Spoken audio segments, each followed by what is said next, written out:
They were already in the room before the hearing started, sitting in the rows directly behind Pam Bondi, watching, waiting, wearing white.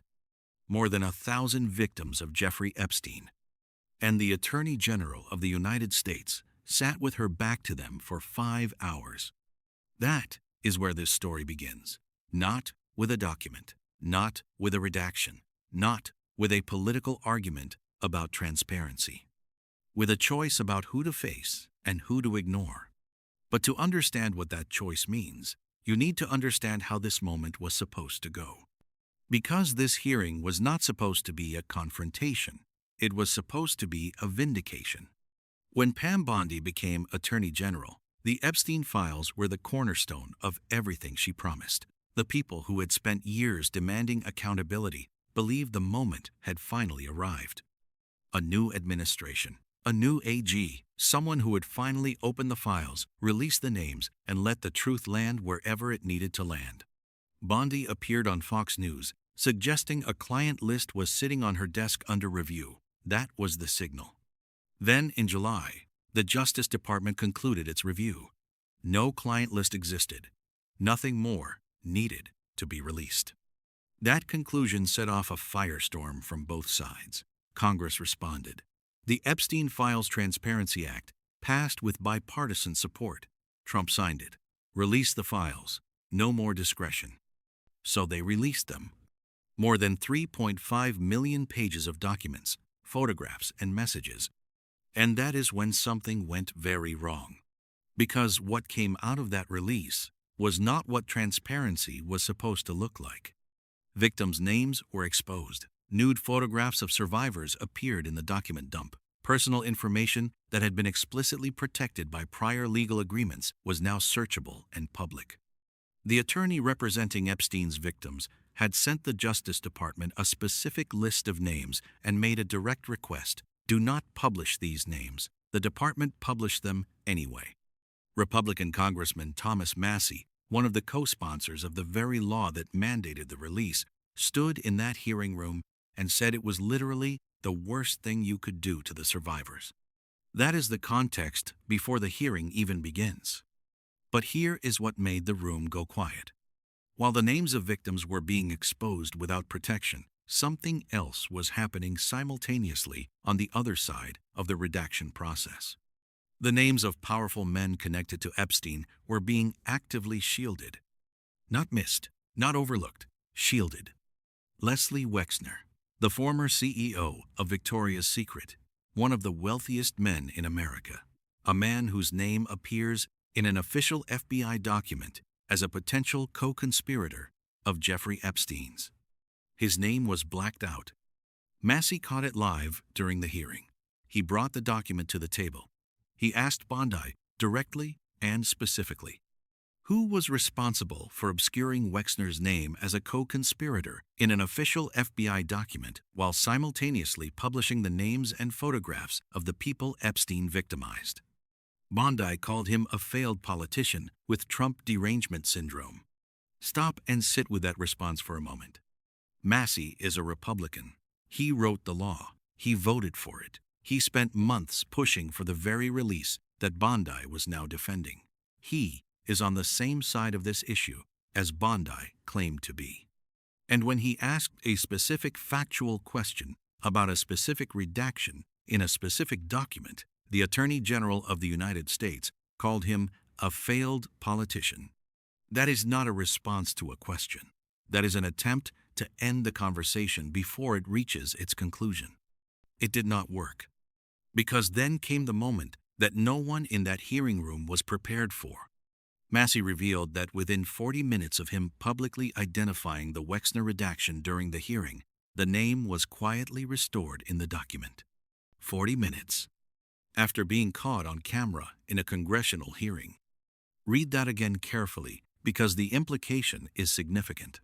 This is not a clerical error that someone noticed and corrected overnight. This is not a slow bureaucratic process of review and revision. Someone was watching the hearing in real time. Someone had the technical access to modify the document while the hearing was still in session, and someone made the decision to restore the name only after it was publicly identified. Which means the original decision to redact that name was also made by someone with access, with authority, with a specific reason that has never been explained. 3 questions. Who watched? Who changed it? Who redacted it in the first place?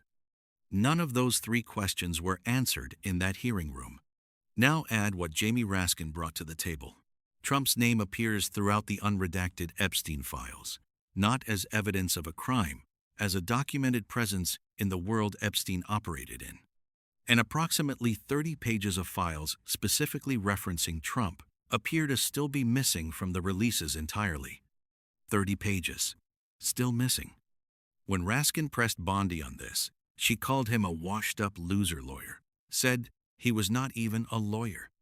Raskin taught constitutional law at American University for decades. But the insult is not the story. The insult is the tell. When you have an answer, you give it. When you do not, you attack the person asking. Bondi attacked, repeatedly, for 5 straight hours. Democrats, Republicans, the co-sponsor of her own transparency law, anyone whose question she could not answer. And then came the moment that cut through everything else in that room. Pramila Jayapal asked Bondi to do one simple thing. Not to release a document, not to name a name, not to answer a legal question. The survivors were right there, sitting in the rows behind Bondi. They had worn white. They had come to Washington. They had written a public letter before the hearing, calling the document releases reckless and dangerous. They said it placed survivors in jeopardy. They said it sent a chilling message. Reporting abuse will not protect you. It will only expose you. They had watched their names and photographs distributed to the world by the department that existed specifically to protect them. And they were sitting in that room, behind the Attorney General, while she testified.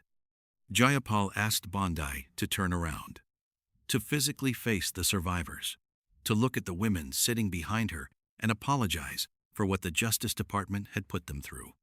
Bondi refused. She called it theatrics. She brought up Merrick Garland. She said she was not going to get in the gutter. And the survivors sat behind her in white, still watching, still waiting, still there. Here is the distinction that cannot be walked back. Bondi had apologized for Epstein in her opening statement. She said she was deeply sorry for what that monster put his victims through. She said any accusation of criminal wrongdoing would be taken seriously and investigated.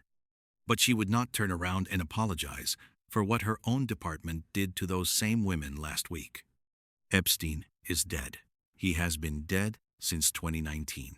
He cannot answer for anything that happened in his network. He cannot be held accountable in any courtroom. He cannot face the survivors. He cannot be compelled to do anything. The people who decided to publish victim names while redacting co-conspirator names are alive. They hold positions. They made decisions inside a functioning government agency with explicit instructions from survivor attorneys and a legal mandate to handle the materials responsibly, and they did the opposite. And when the survivors came to Washington and sat in that hearing room, and a lawmaker asked the Attorney General to turn around and face them, the Attorney General called it theatrics and talked about Merrick Garland. That is what happened, on camera, on the record. Here is what the hearing confirmed. The Justice Department exposed victim names and photographs while redacting co-conspirator names. One redacted co-conspirator was identified live and restored within 40 minutes. 30 pages referencing Trump remain missing. No individual has been named as responsible for either decision. The Attorney General spent 5 hours attacking questioners and citing her predecessor. The Epstein Files Transparency Act was built on a promise. Both parties voted for it. The president signed it. The American people were told the truth was coming. What came out was the private information of the people Epstein abused. What stayed hidden were the names of the people who may have enabled him. That is not a failure of logistics. That is not a tight deadline. That is not an honest mistake. That is a pattern. Expose the vulnerable, protect the powerful, and when someone asks who made those decisions, attack them until the clock runs out. Raskin named it when the gavel was about to fall. You acted with some mixture of staggering incompetence, cold indifference, and jaded cruelty toward more than 1,000 victims. This performance screams cover-up. The gavel came down. The hearing ended. The survivors in white walked out of a room where their names had been published and the names of the powerful had been blacked out. The files are still incomplete. 30 pages still missing. The person who changed the Wexner document in 40 minutes still unidentified. The person who made the original redaction decision still unnamed. And somewhere in a file that has not been released, the name that explains all of this is still waiting. The survivors know that. They were in that room. They watched 5 hours of deflection and attack and references to Merrick Garland. And they walked out still waiting for the answer that a congressional hearing failed to deliver. Who made the redaction? Who changed it in 40 minutes? What is on those 30 pages? And why does the answer to each of those questions keep pointing in the same direction?